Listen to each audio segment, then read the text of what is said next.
Hey, what's up, Roxstars? It's Rox coming to you today with, we're not doing the top of the blogs because it's really not anything in the entertainment gossip that is pressing enough that I feel like I could do a whole full video about it, child. It ain't too much going on right now, but there are other more, serious, less entertaining type stories going around, so I figured we'd do a let's talk about it. How about that? So in this video today, we're gonna talk about 23andMe shutdown that's going on, or their bankruptcy declaration. We are also going to talk about these protests that have come to a feverish pitch. They've come to a head, if you will, at Tesla, and we've had some bomb threats going on, and then we're gonna wrap it all up with how the current junk drawer of WhatsApps is out here spreading war secrets just on a regular old app, child. Yeah, they putting us all in danger, y'all. Let's talk about it. I say I'm gonna take some time off, y'all. All the cashiers, they was like, somebody stole her truck. It's like you can hear it all throughout the store. This Rox coming to you today with a review for Love and Marriage Detroit, Love and Marriage Huntsville, our book 4, Real Housewives of Atlanta. Let's get to it, shall we?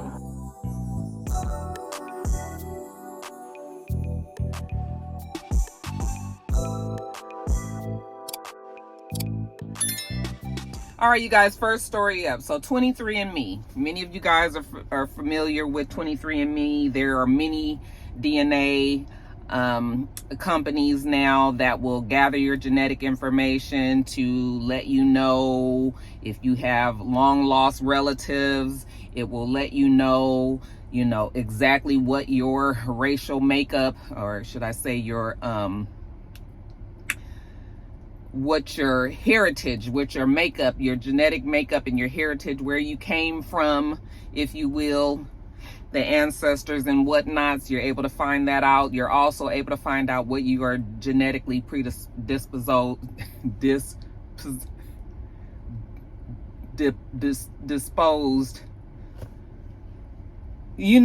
child, what is the word? You're genetically predisposed to certain things. Okay, so 23andMe is a company that can help you out with those things. However, they have recently filed Chapter 11 bankruptcy. This means millions of users' DNA information is going to be, we don't really know what exactly is going to happen to this information. It will probably be sold to the highest bidder. And if you were somebody that used one of these companies, or 23andMe in particular, since they're the ones we're talking about, your DNA probably is up for sale. So 23andMe, the company, has been here since 2006. They've gathered all this information under the guise of helping people, right? I mean, even we've had some successes with 23andMe in my own family. We found there is a big old bug, but it's outside. It's spring, child. It's now the bugs is coming on back out. Even in my family, we've had some successes with 23andMe and found like a long lost cousin.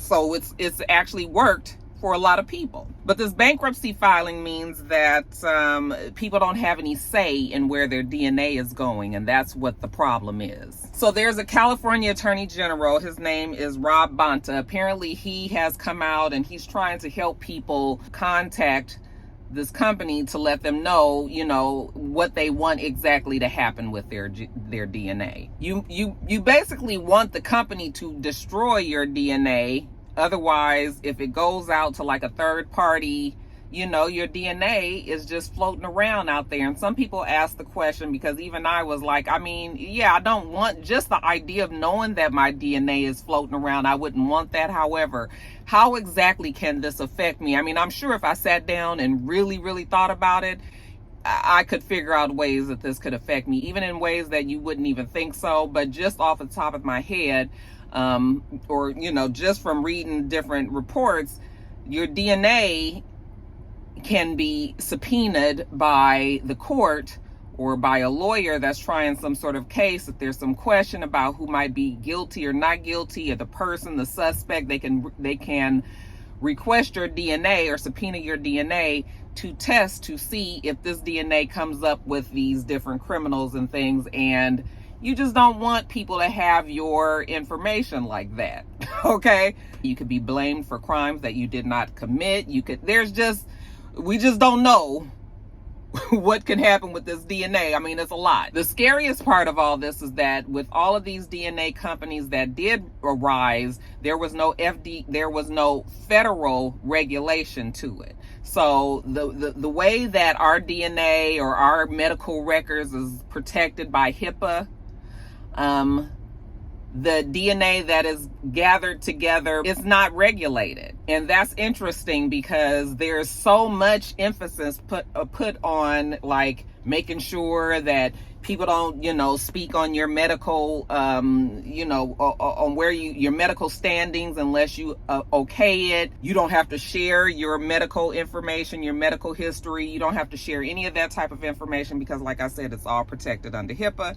However, with these DNA companies, because it's not regulated, then that means that perhaps your information could get out there and could fall in the wrong hands and could possibly keep you from getting to whatever it is that you're trying to get to. I mean, it could be so many problems that come up from this, right? Basically, you got a whole bunch of tech people that are that are in charge of your DNA. So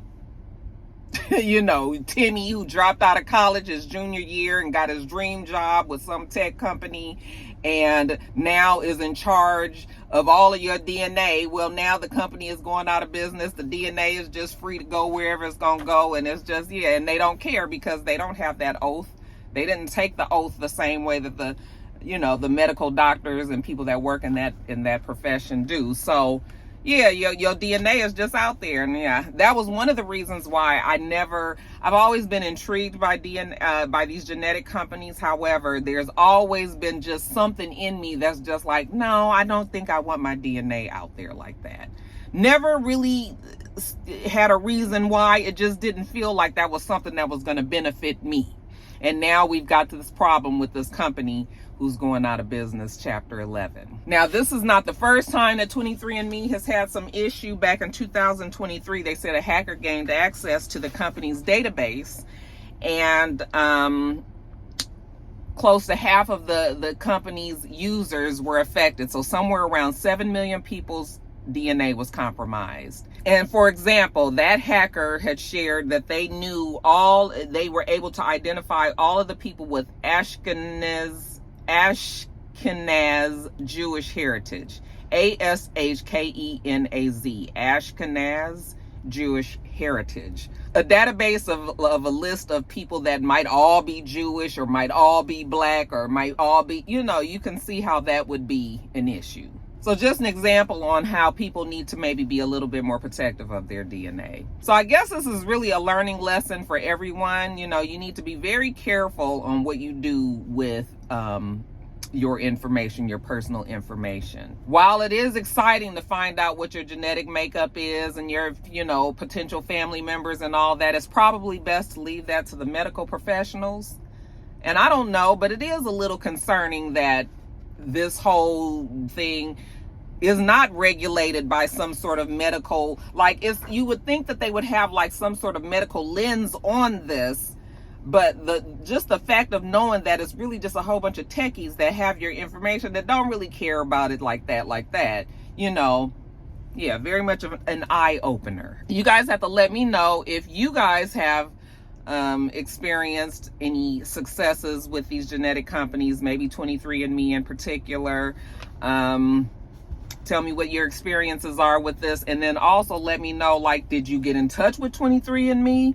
Is this your first time hearing about it? Probably not if you already work with the company, but yeah, maybe it's time to reach out to them and maybe look up some ways to converse with them about how you don't want your information out there and what you need to do to delete it, because that is information you just don't want out there. Okay. All right, you guys, moving on to the next story. Down in Austin, Texas, it seems that the police are investigating a Tesla car dealership after they were called out because of some suspicious devices, also known as bombs, were found on the property. Okay, so around 8 o'clock in the morning, there was a call to the police department. They went out there to the Tesla to the Tesla dealership, and they were able to find that there were some incendiary devices, aka bombs, on the premises. Okay, they were able to remove the bombs with no issue. However, very concerning, right? Because this is a car dealership. You know, Joe Blow, average American, goes to the car dealership every day to purchase a car. And, you know, you would like to think that your life would not be on the line just because you're trying to buy a vehicle to get you from point A to point B. However, Tesla has left a bad taste in people's mouths because Tesla is owned by Elon Musk.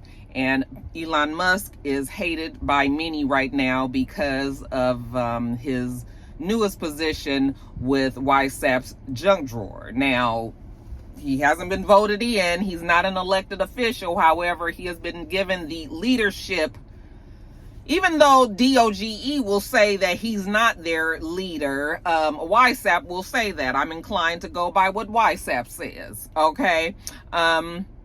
They have some people, I guess, in the official capacity that were voted elected officials. However, everybody knows that Elon Musk is the person with the red marker that's going around and slashing people's jobs left and right. You've got people that have been working in jobs for 20 and 30 years that are finding out that they, no longer have a job to come to. They've either been fired or forced to retire. And he's made a lot of people unhappy. So what's the best way to get back at Elon Musk is to make the companies that we know he owns suffer. So people have been targeting these Tesla dealerships. They said the Tesla stock has dropped way down low. And now that we've had this incident in Austin, this will be the 9th incident that they've had against a Tesla dealership since the beginning of the year. They said in 48 states, they have had instances where, 9 states, they've had 48 instances, I should say, where Tesla has, been challenged in some sort of way. So I guess people are feeling like, it's only right. If I got to lose my federal job, then Elon needs to lose some of his electrical car company money. All right. And so that's the way that they're hitting at him. Yeah, it's not cool that, they're putting bombs out there. There are people innocent just trying to do their damn job. Might not necessarily even fuck with Tesla like that anymore, but this is where they get their check, and until they go somewhere else, they don't need to be getting killed for it, so there's that. However, this also should be an eye-opener to Elon Musk, to let you know that the people don't like you. I mean, I'm sure he knows that, but he also knows that he still has a huge base that support him. So that's the reason why he continues to go forward. However, if we continue this path, it's going to be some effect because, even with the Target situation, I haven't been a Target at all this year. And I know a lot of people have been saying that they haven't. It's been extremely easy for me to just not deal with Target. Okay. And Target is being affected. So these things, even though you don't think that it will make a difference, it does make a difference. Okay. It might be long-term making a difference, but it still does. It's some way to use your voice, and it kind of does my heart good. It does my heart good to know that we all on the same page on this one, and it's fuck Elon Musk and WhatsApp, his junk drawer, Tesla dealerships, all that. Child. So there's been an actual FBI task force that has been developed just to investigate these things that's going on with Tesla. And I'm not saying that people are right for doing this, acting out this way, putting bombs out there and everything. However, folks have to realize that when you are talking about people giving up their livelihood, they can't pay their bills, they can't, take care of their family, they can't go to a job that they've loved all this time. Like, when you start taking away them kind of things, people have reactions. And, there's right reactions and wrong reactions. And we don't want to be blowing up people and everything. But you've got to understand that everybody reacts to shit differently. And this is the reason why. This is the reason why there are some people out there just like, we got to get to them the best way we can. Okay. So, yeah, let's blow up the place. So that's what's going on there. So, yes, definitely some pushback there. We'll see what happens with Tesla. But, child, I saw a video. They had to set all of the trucks, those horrible looking Tesla trucks. They had set like a row of those trucks on fire. I know those trucks cost like $115,000, $120 somewhere in there, $1,000. So, you know, just basically $1 million on just one row of cars that were blown up. I mean, that were set on fire. So, yeah, it's a lot going on with Tesla. And I can't say that I'm mad. I can't say that. I feel like, you know, you keep on fucking with people eventually gonna fuck with you. Let's get on talking about the junk drawer and their latest faux pas. And what would the latest faux pas be, you ask? Well, they say top officials in Trump's junk drawer accidentally added Jeffrey Goldberg to the group chat on Signal, which is a messaging app. Now, Jeffrey Goldberg is the editor-in-chief at The Atlantic.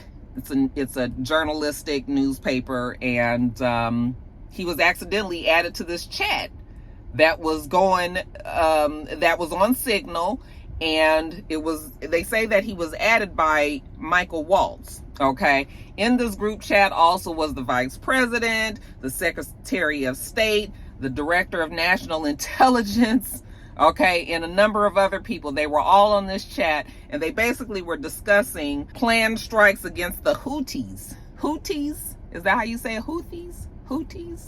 I think it's Houthis. Now, there is a regulated, classified system that, you know, the people that call the shots down there in the administration, there is an actual way that they are expected to relay messages back and forth to each other that's already safe. You know, we don't have to worry about it being hacked or, you know, people being able to get into it and see what they're saying. They're supposed to be using this other system. However, they have just decided to use Signal, this messaging app, which is not classified, which is not safe. Anybody can hack in there. Anybody can be able to see, you know, what exactly is being planned by the people that secure our country. So anyway, Jeffrey Goldberg, he said that when he received the message on Signal, at first he thought that he was being like spoofed or hoaxed, or, you know, if somebody was just like running a test on him to see what exactly was going to happen. He just knew that he couldn't have, you know, been added to this text messaging chain on accident. But he said he sat back and he just watched this chain for a few days. And he said once he realized that it was real, he said it was Pete Hegseth. Apparently he had texted the group, you know, of the planned strike that they were planning on doing, what the weapons are that they were going to be using, some of the targeted places that they were going to be hitting. He texted all that on Signal. People were responding back and forth and talking. And again, Mr. Goldberg just sat back and watched, but he said like a little while later, he started to see on social media and the news media outlets start to report that there were some strikes down there with the Houthis. I know I'm saying it wrong. So then he was just like, oh shit, this is actually real. Nobody ever realized that his name and his number was added to the chat, because how many times do you check to see who's all in the chat? You know, when it's a huge group, you know, sometimes you just look at the message and then you know, go from there. So I'm assuming that's what he did. Well, I'm assuming that's what everybody did and did not realize that a damn editor-in-chief is on this thing. I mean, probably the worst person that you could have to be on the chat is how it worked out. And I'm telling you, it again does my heart good just to shine the light on the unprofessional and idiocy of this administration, or junk drawer, like I like to call it. It's just... So, of course, Weissap yesterday in one of his many press conferences, or, you know, that he likes to meet with the journalists, somebody asked him about it, and he said that while the attack was a perfect attack, I mean, it was a perfect attack. It happened back in a few days ago, maybe about a week ago. But he is unaware of this signal chat that everybody was talking about. Now, I don't believe that one bit. I mean, WhatsApp, I don't know how much I believe that. I know WhatsApp, you know, probably runs a pretty tight ship, meaning that he needs to know what's happening in all ways and in all places. However, maybe he didn't know about this, because they were talking on there, and the vice president, not Musk, not Musk, he was talking to, he was actually kind of saying that he felt like WhatsApp's plans against this was not the best. And, you know, so he actually had some opposing views to WhatsApp, who I'm sure once he read all these messages is not going to be happy to hear that. I'm sure they'll handle that off air. But, yeah, it's just funny to me that, yeah, our secrets, our national secrets and security is at risk, because we got motherfuckers that's just using WhatsApp and deciding to just talk and putting our whole secure lives on the line. These are the people that y'all voted for to put in place, child. Every week I just be like, child, it's something else. I see that WhatsApp is telling the people that they better tell the colleges. He told them that they have to report to him who are the ones that are doing like protests on the campus. And he also wants to know what their nationalities are. Now, why does he need to know any of that? Okay, isn't it legal to protest? As long as it's a legal protest, then why do you need to know any of that information? But WhatsApp is letting it out there, child. I'm telling you, every week it's something. It's always something to talk about in politics. That's why I was just like, let me just go on and do this let's talk about it video and let that be that, y'all. What else? Is there anything else? I mean, it's just always like, y'all just leave whatever else you wanted to leave down there in the comments about this. Let me know what you think about, do you believe that this could have been a catastrophe? You know, our information being out there. I think that this speaks to the bigger issue, which is we're worried that our country is going to be eventually on the defense, and maybe even out.